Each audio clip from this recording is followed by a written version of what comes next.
Yo, book nerds! A while back I did a video about where to start with European classics, and I listed 5 books in that video. Check it out if you haven't already. Today's video is going to be kind of going off of that one with where to start with American classics. And I have 5 recommendations for you as well, same as in the other video. So I decided to split these into 2 parts because I just feel like there's so many different types of classics, and I felt like I had read a lot of European classics, but not specifically from one country to do individual European countries.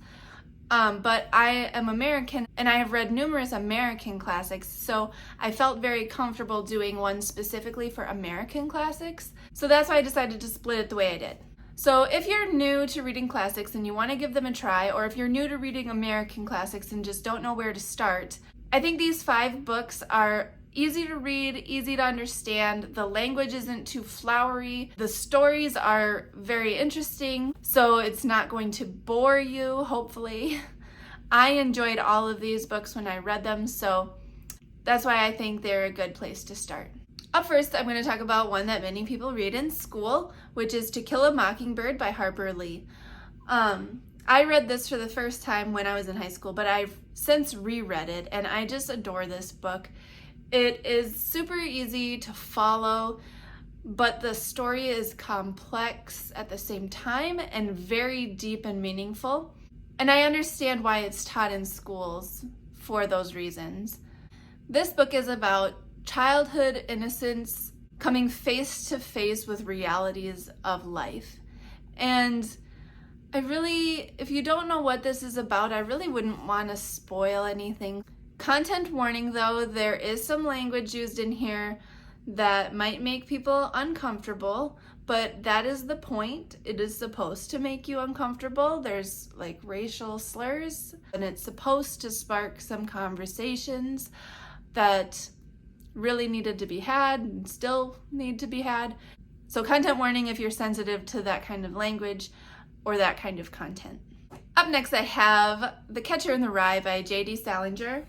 I read this when I was in college, but I didn't read it for a class, I just read it on my own. In this book you follow Holden Caulfield, and I don't want to say too much about this book because it's not very long and I don't want to give anything away. This book is kind of hard to explain because it's really about growing up and like facing realities of the world that you don't understand or that you don't like, and finding out how to be your own person.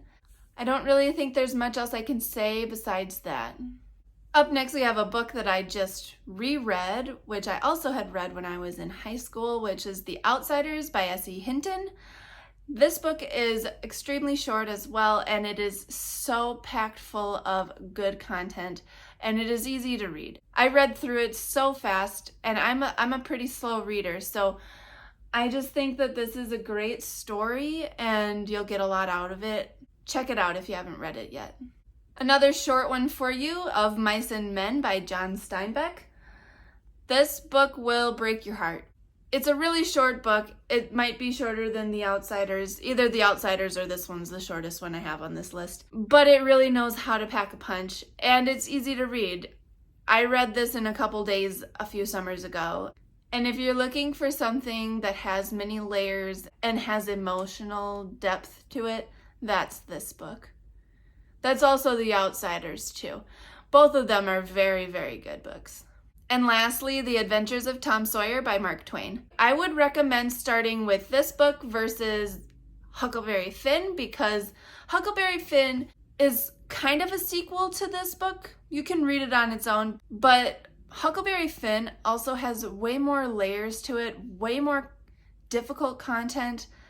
And I love Huckleberry Finn, but I don't think it's a great place to start if you're new to classics, especially Mark Twain. But I think The Adventures of Tom Sawyer is a great place to start because almost every chapter is its own little episode. And so you can just like take it in little chunks. And this is a lot more lighthearted than Huckleberry Finn, so the content's easier. There is still some like racial things in here, so like content warning again if you're sensitive to things like that, but you have to remember the time that this was written in. So I would definitely recommend starting here with Mark Twain versus Huckleberry Finn. Both are great books. This is just much easier for someone new, I think. So these are my 5 recommendations for where to start with American classics. If you think I should have put a different book on this list, please put it in the comments. And if you've read these, let me know if you agree or disagree with my choices. So by the time this video goes up, I will have finished my reading challenge for June, but I pre-recorded this because of the move and holiday and everything. So I will insert how everything ended up right here.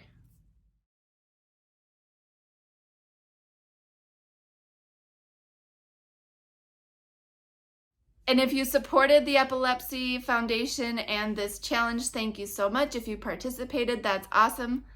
And I'm happy to have been a part of it with you.